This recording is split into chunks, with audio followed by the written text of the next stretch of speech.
രാജ്യതലസ്ഥാനത്ത് ചെങ്കോട്ടയ്ക്ക് സമീപം നടന്ന ചാവേർ കാർ സ്ഫോടനത്തെക്കുറിച്ചുള്ള അന്വേഷണം ഒരു ഞെട്ടിക്കുന്ന വിദേശ ഭീകര ശൃംഖലയാണ് പുറത്തു കൊണ്ടുവന്നിരിക്കുന്നത്.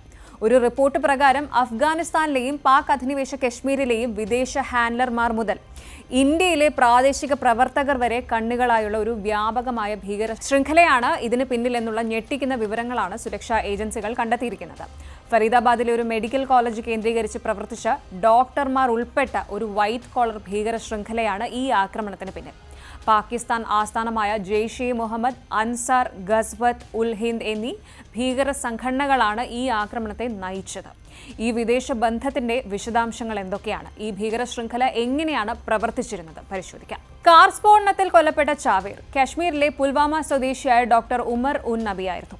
ഇയാളും ഇയാളുടെ അടുത്ത കൂട്ടാളികളായ doctor Muzamin Ahmed Ganai, doctor Muzaffar Rather, doctor Shaheen Sayyid എന്നിവരും ഹരിയാനയിലെ അൽ ഫലാ യൂണിവേഴ്സിറ്റിയിലെ ജീവനക്കാരോ വിദ്യാർത്ഥികളോ പൂർവ്വ വിദ്യാർത്ഥികളോ ഒക്കെ ആയിരുന്നു. ഈ സ്വകാര്യ സ്ഥാപനത്തിലെ ലാബുകളും മുറികളും ഉപയോഗിച്ചാണ് ഇവർ സ്ഫോടക വസ്തുക്കൾ കൂട്ടിച്ചേർത്തതെന്നും ഭീകരപ്രവർത്തനങ്ങൾ ആസൂത്രണം ചെയ്തതെന്നും അന്വേഷണത്തിൽ വ്യക്തമായി. ഈ യൂണിവേഴ്സിറ്റിയുടെ സാമ്പത്തിക ഇടപാടുകളെക്കുറിച്ച് എൻഫോഴ്സ്മെന്റ് ഡയറക്ടറേറ്റും അന്വേഷണം ആരംഭിച്ചിട്ടുണ്ട്. ലക്നൌവിൽ നിന്നുള്ള വനിതാ ഡോക്ടർ ഷഹീൻ സയ്യിദ് ഈ ശൃംഖലയിലെ ഒരു പ്രധാന കണ്ണിയായിരുന്നു. ഷഹീൻ സയ്യിദിനെ മാഡം സർജൻ എന്നാണ് കൂട്ടാളികൾ വിളിച്ചിരുന്നത്.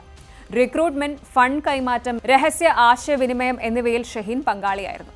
ഈ ആക്രമണത്തിന് പിന്നിലെ പണമിടപാടുകൾ ഇഡി വിശദമായി അന്വേഷിക്കുന്നുണ്ട്. ചാവേറായ ഡോക്ടർ ഉമറിന്റെ കൈവശം 26 ലക്ഷം രൂപയോളം ഉണ്ടായിരുന്നു എന്ന് കണ്ടെത്തിയിരുന്നു. വിദേശത്ത് നിന്ന്, പ്രത്യേകിച്ച് പാകിസ്ഥാനിൽ നിന്നും തുർക്കിയിൽ നിന്നും ഹവാല വഴി പണം എത്തിച്ചതായി അന്വേഷണ ഏജൻസികൾക്ക് സൂചന ലഭിച്ചിട്ടുണ്ട്.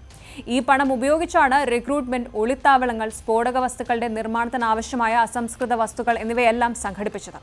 ഒരു റിപ്പോർട്ട് പ്രകാരം ഈ ആക്രമണത്തിന് പിന്നിൽ അഫ്ഗാനിസ്ഥാനിലെയും പാക് അധിനിവേശ കശ്മീരിലെയും വിദേശ ഹാൻഡലർമാർ മുതൽ ഇന്ത്യയിലെ പ്രാദേശിക പ്രവർത്തകർ വരെ കണ്ണുകളായുള്ള ഒരു വ്യാപകമായ ശൃംഖലയാണ് പ്രവർത്തിച്ചത്.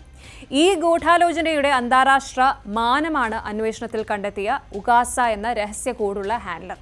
തുർക്കി ആസ്ഥാനമായി പ്രവർത്തിക്കുന്ന ഈ ഹാൻഡലറാണ് ജെയ്ഷെ മുഹമ്മദ്, അൻസാർ ഗസ്വത് ഉൽ ഹിന്ദ് പോലുള്ള പാക് ഭീകര സംഘടനകളുടെ നിർദ്ദേശങ്ങൾ ഡൽഹിയിലെ ഡോക്ടർമാർക്ക് കൈമാറിയത്. ഡോക്ടർ ഉമറും കൂട്ടാളികളും 2021-22 കാലഘട്ടത്തിൽ തുർക്കിയിൽ പോയിരുന്നു. അവിടെ വെച്ച് അവർക്ക് സൈദ്ധാന്തിക പരിശീലനവും രഹസ്യമായി ആശയവിനിമയം നടത്താനുള്ള സാങ്കേതിക പരിശീലനവും ലഭിച്ചു എന്നും അന്വേഷണ ഏജൻസികൾ സ്ഥിരീകരിക്കുന്നു. ടെലിഗ്രാം, സിഗ്നൽ പോലുള്ള എൻക്രിപ്റ്റഡ് ആപ്പുകൾ വഴിയായിരുന്നു ഇവരുടെ ആശയവിനിമയം. ബോംബ് നിർമ്മിക്കുന്നതിനുള്ള DIY വീഡിയോകൾ പാകിസ്ഥാൻ, അഫ്ഗാനിസ്ഥാൻ എന്നിവിടങ്ങളിലെ ഹാൻഡലർമാർ ടെലിഗ്രാം വഴി കൈമാറിയതായും കണ്ടെത്തിയിട്ടുണ്ട്. ഡോക്ടർമാർ ഉൾപ്പെട്ട ഒരു വിദ്യാസമ്പന്നമായ ശൃംഖലയാണ് ഈ ആക്രമണത്തിന് പിന്നിൽ പ്രവർത്തിച്ചതെന്നതും അതിനു പിന്നിൽ അഫ്ഗാനിസ്ഥാൻ, പാക് അധിനിവേശ കശ്മീർ, തുർക്കി എന്നിവിടങ്ങളിൽ നിന്നുള്ള വിദേശ ശക്തികളുടെ ഫണ്ടിങ്ങും പരിശീലനവും ഉണ്ടെന്നതും രാജ്യത്തിന്റെ സുരക്ഷാ വെല്ലുവിളികളുടെ തീവ്രത വർദ്ധിപ്പിക്കുന്നു. പാക് ഭീകര സംഘടനകളുടെ പിന്തുണയോടെയുള്ള ഈ വൈറ്റ് കോളർ ഭീകരതയെ തകർക്കാനായി ദേശീയ അന്വേഷണ ഏജൻസി ഇപ്പോൾ അന്താരാഷ്ട്ര ഏജൻസികളുമായി സഹകരിച്ച് ഉകാസയുടെ ഡിജിറ്റൽ സാന്നിധ്യം ട്രാക്ക് ചെയ്യുകയാണ്.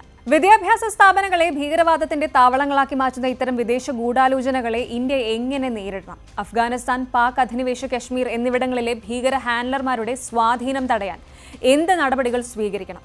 ഇനി ഈ ചോദ്യങ്ങൾക്കുള്ള ഉത്തരങ്ങൾ കൂടിയാകും ഓരോ നടപടിയുമെന്ന് വിശ്വസിക്കാം.